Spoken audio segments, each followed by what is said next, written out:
Hey, this is Matt with Let's Talk Music. I'm here with John Love of Ascendia. How you doing today, buddy? I'm doing great. How you doing? I'm doing well. So you are based out of Canada, Yep, that's where we are from Toronto. Toronto area. Yep. Yeah, I've quite a few bands recently that have been emerging from Toronto and other areas of Canada. Yeah, it's there is lots of talent here, Hmm. and it just seems to break through a lot of the time. Even though we got like a tenth of the population. It seems like we got lots of still great talent that comes out of Canada. Yeah, and so I mean, you got to have some of the bigger influences, I'm sure. Like Rush and all them guys up there. Oh yeah, of course. You can't go anywhere without talking about Rush here. Like my dad was a drummer, and his favorite, was Neil Peart, and same with Billy. We started off. It was all about Rush in the Right. beginning, and then you branch off after that. But yeah, they're amazing. So let's talk about what's coming up here. You guys are coming out with a new song, "This War." When is Yeah. that? When is that being released? So that's being released this Friday. That's July 15th. Right. Yeah. So it's going to be available everywhere on the Friday. Okay. And what can you give a little bit of background on it, or is it too early Sure. to release any of that? Like kind of what the song's kind of about. Yes. Yeah. So basically, the song is about internal struggle. It's kind of like Showing results for Ascendia. Sorry. that's okay. So basically, it's about everybody wakes up and they have their problems. I don't want to go to work today. Some people, they have mental illness they're dealing with. Some people have relationships that are breaking down, and it's this war is about those battles. Every battle that everyone has, we're all fighting these battles, Hmm. and it's just trying to overcome that stuff. So it's basically just about overcoming adversity Okay. and dealing with the problems that are at hand, because there's nothing but problems.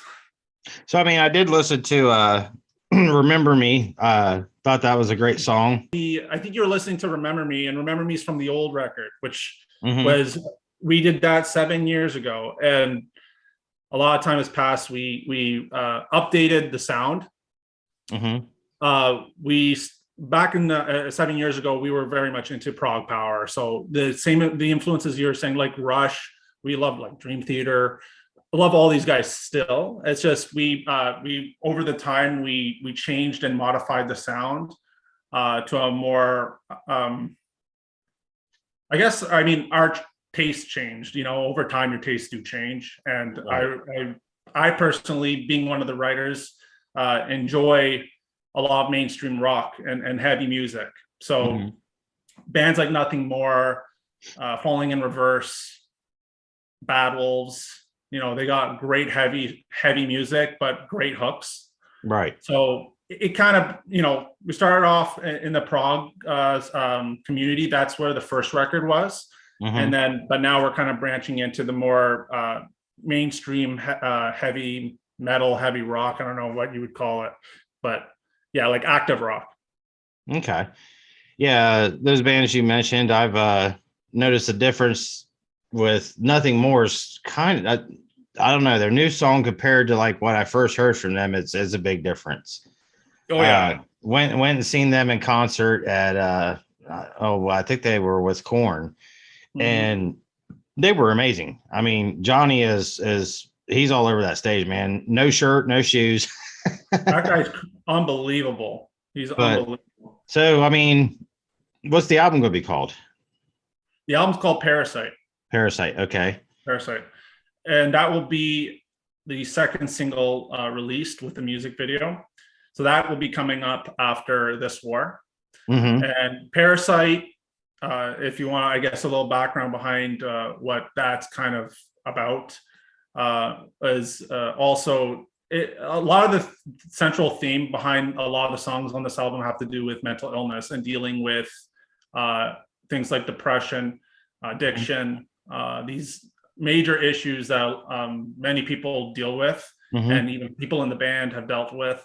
So it's a topic that really hits home. So Parasite essentially is about looking in the mirror and not liking what you see when you hit rock bottom.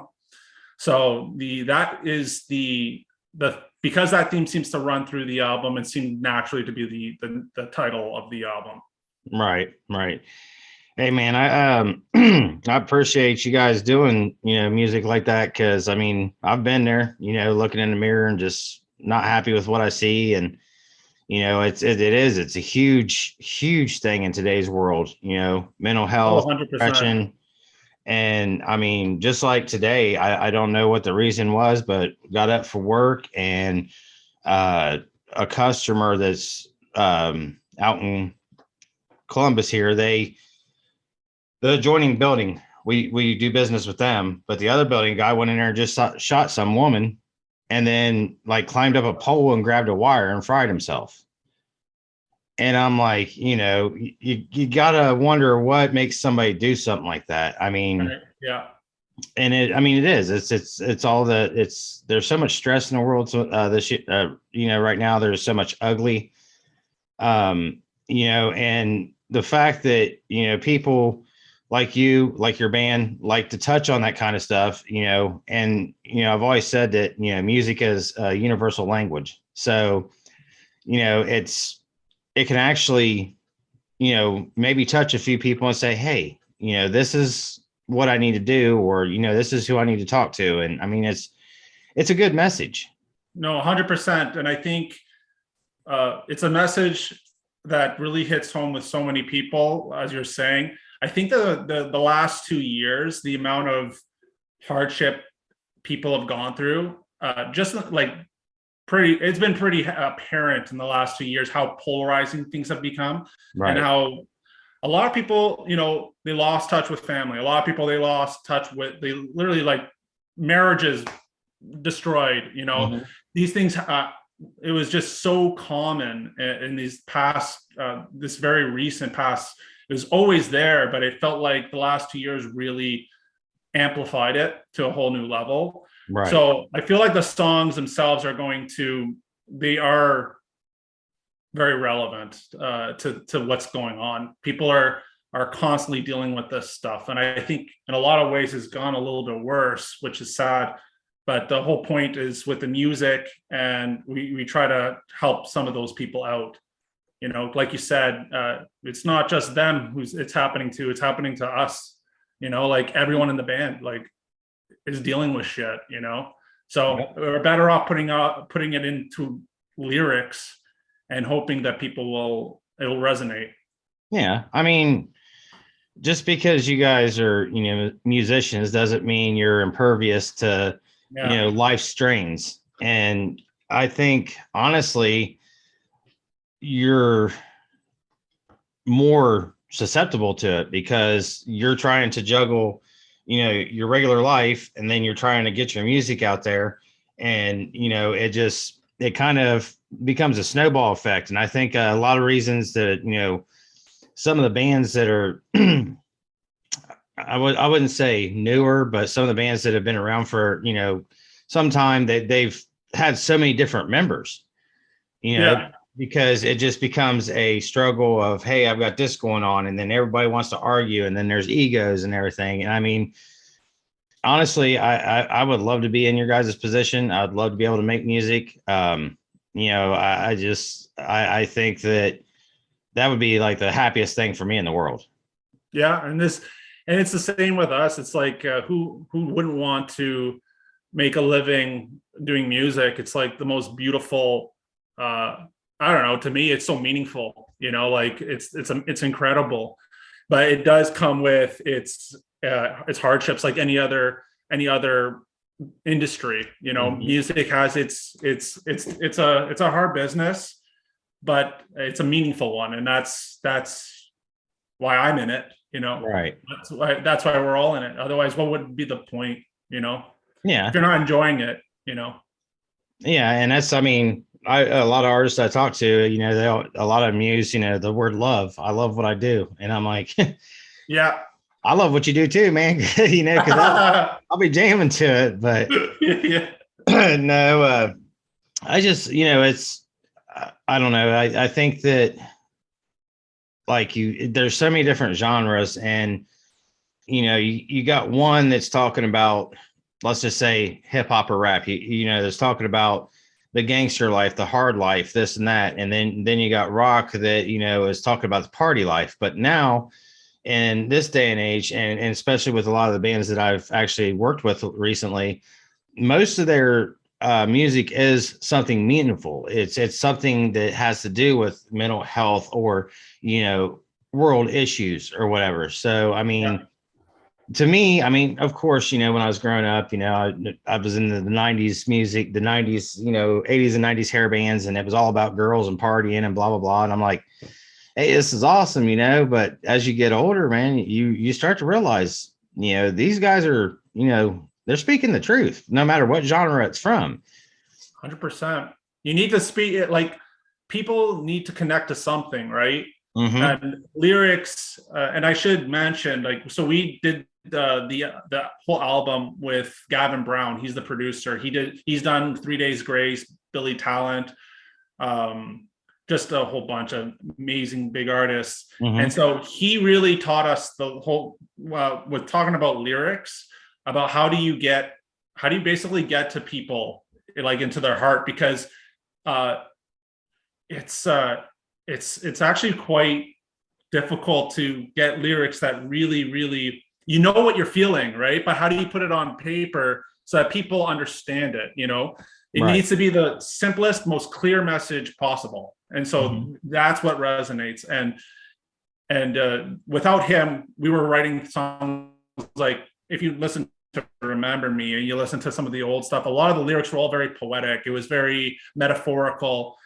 The lyrics in this song and the entire album are all about the human experience and about our experience. So it's really spoken from the perspective of any person. So when you read it or when you listen to it, you're going to actually understand what's happening, what we're going through, because it's up to us as artists to make sure that the audience understands what's happening. Otherwise, it'll get lost, and you won't feel the feelings that you're going to feel, or you're not going to understand what the song's about. And you might love the melody and you might love certain things, but if the lyrics aren't really hitting where it needs to be, I think the connection there's going to be part of the connection that's missing. So Right. yeah, so that's very important. So what's your favorite guitar that you like to play? What brand? So for me, I like the only ones I'm not crazy about are I love Gibson guitars. I love I use ESP. Okay. They're very nice. I like Fender. Fender's great. The smaller necks, thinner necks I'm not a fan of guitars. So a lot of, like, even Ibanez. I've never been I've never owned an Ibanez. Mm-hmm. There's a couple other ones that I can't come to mind, but yeah, I like the thicker neck, like the Gibsons, because they got like that very nice thick neck. It's very comfortable for me to play. Right. I got big hands, like I was massive saying you hands. got bigger So it's hands. like, yeah, it's so nice. When I have a small thing, it's very, like, it doesn't I don't know, it doesn't feel right for me. Right. So who are some of your influences as far as guitar goes? As far as guitar goes, influences. So mostly I don't so in the beginning I used to focus on lead playing. So especially my generation, when I was going to school, it was always a competition about, like, who could, do sweep picking, who could do who can alternate pick the fastest, all these kinds of things. So, and that's when I start off, listening to John Petrucci. I was listening to Yngwie Malmsteen. I went through a huge Yngwie Malmsteen phase because he's got that, how do you say it, symphonic, classical Yes. thing going on that I just love.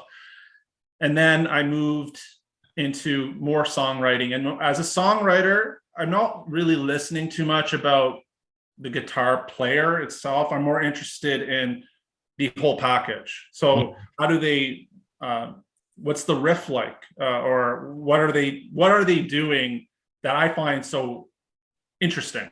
Right. You know, for instance, like have you heard the band Seven Dust? Yeah. So I went through a very big Seven Dust phase about a year ago, and I was just so fascinated by the amount of guitar playing that happens underneath. If you're really listening to the chorus, or if you're listening, you're like, holy, what are they doing under there? So it's like it's building these colors and these feelings and emotions that you know, unless you're really listening to, you're just feeling it. But like I was very interested in how do they fill out the song that way, and how it creates an emotional experience for the listener. So right. Yeah, it's just not as much. I don't listen to specific guitar players anymore. It's more songwriters, and I can tell, like Bring Me the Horizon or Falling in Reverse. There's some just great guitar playing, and that's all I need. You know, I just need to hear great guitar playing, and that helps me. Yeah, I think one of the ones that I really enjoy, listening to with all the qualities you just mentioned is Avenged Sevenfold. Yeah, amazing. Love those. And Yeah, especially when Rev was alive, playing drums. I mean, that guy. I was reading about an article about him, and he was like the first one to ever do a triple beat. Right. And I mean, I was like, well, that's amazing, because I mean, you talk about Neil Peart. I mean, that guy was a god on drums. I mean, oh yeah, I've watched all their stuff. Like I've been on YouTube. I've binged all their behind the scenes. Yeah, they're incredible, and the guitar playing is great. Everything you're saying is exactly like, love those guys. Backcountry, that was a song that was a big changer for me and my brother. You know that song, right? Backcountry. Oh yeah. Yeah, it's just killer drumming. Like the whole thing is incredible. So I mean, I guess what I'm asking is, like, do you draw any influence from that with your guys' musical style? You was talking about the underlying guitars and stuff like that. So, I mean, do you try to put some of that in there that, it's gonna be in there regardless, because what ends up happening is if I'm listening to somebody, that guy's got influences too. Right. So in the end, what ends up happening is, it's always interesting when people listen to the song and they start naming off bands that, this sounds like this particular band, and I don't even know the band, that they're talking about. And that's a fascinating thing, because it means, the music and the influences are just spread so widely across that no matter what, like if my influence was, let's say, Gus G from he was playing with Ozzy Osbourne. Right. If I say Gus G, I'm also going to be taking in Michael Schenker. I'm going to be taking in a lot of the 80s guys, because he takes in a lot of those 80s blues and heavy licks that those guys do. He does very similar things. And so no matter what you do, even from the guys from Avenged Sevenfold, it's the same thing. They draw from the same guys. Right. So innately, I'm going to have things that are very similar to them. Taste wise, we're probably very similar. Okay. Yeah. So just one last question here. When you say you're one of the primary songwriters, or you are the primary songwriter? It's me and my brother. Okay. So a lot of guys, I notice when I talk to them, they say, somebody was just laying down a riff, and I'm like, whoa, play that again, because, I got something that I can put with that. So, like, do you sit there and play guitar a little bit and then think, okay, this could go with that? Or do you do the lyrics first and then throw the music in?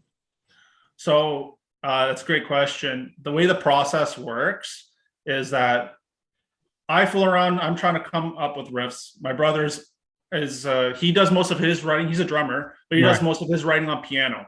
So he's very good. He's an amazing writer. So he spends hours on that piano trying to come up with melody lines and hooks. Well, we need some kind of how do you say, you need the background, like the music to put it, the landscape, I should say. The musical landscape needs to be created. So I mostly focus on the musical landscape. My brother focuses mostly on the melody writing and the hooks. So for the vocal. And Nick, our vocalist, he comes in and he writes too. So he will get involved with some of the lyric writing, and he will also adjust the melody so that it's like you can write a melody on a piano, but you don't know what it sounds like until you hear it with a voice. Right. And as soon as you hear it with the voice, you're going to have to make some adjustments to kind of humanize it a bit. Or maybe there's a better option that you didn't know you could explore because you didn't know, the range Nick could go to or something, that maybe we go to this note, it'll sound better. And he will fool around with it and find those notes, and it usually irons out very nicely. So yeah, it's like a combination, and a lot of the stuff is always trial and error. Like most of my songs are written by making a mistake.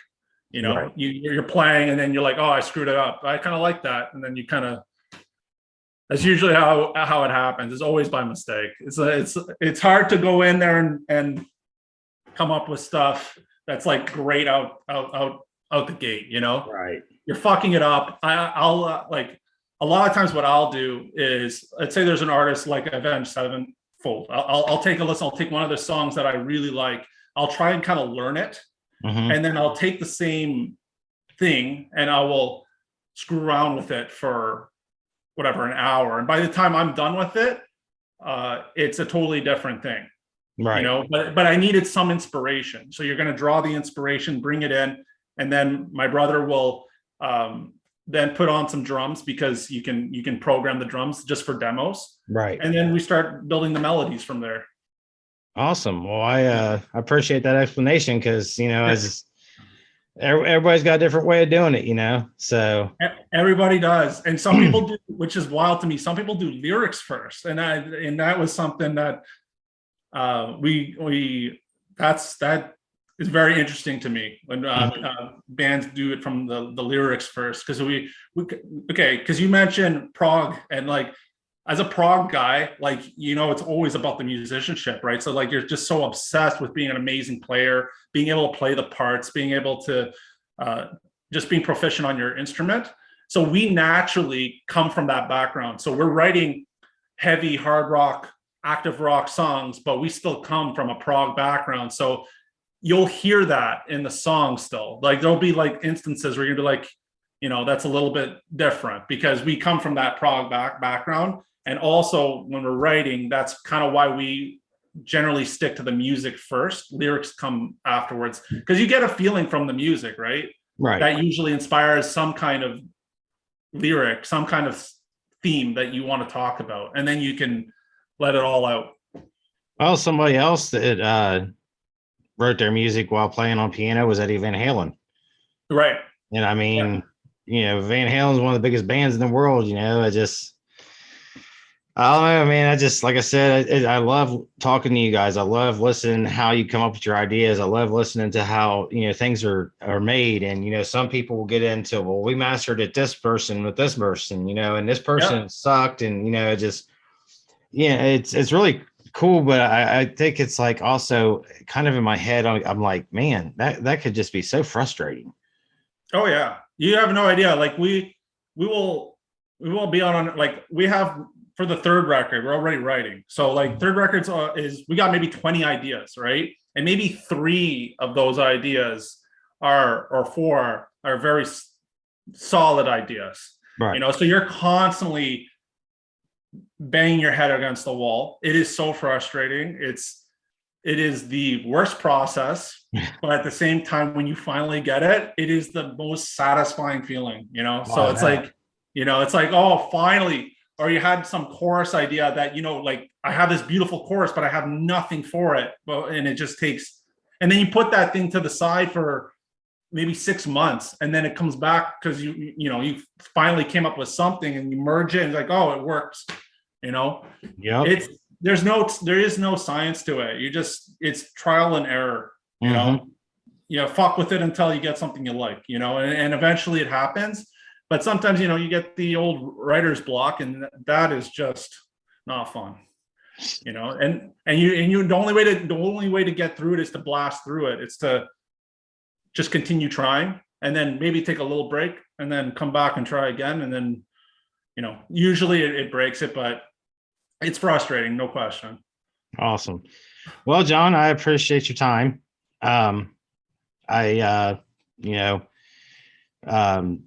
Really just, I love the insight that you gave me.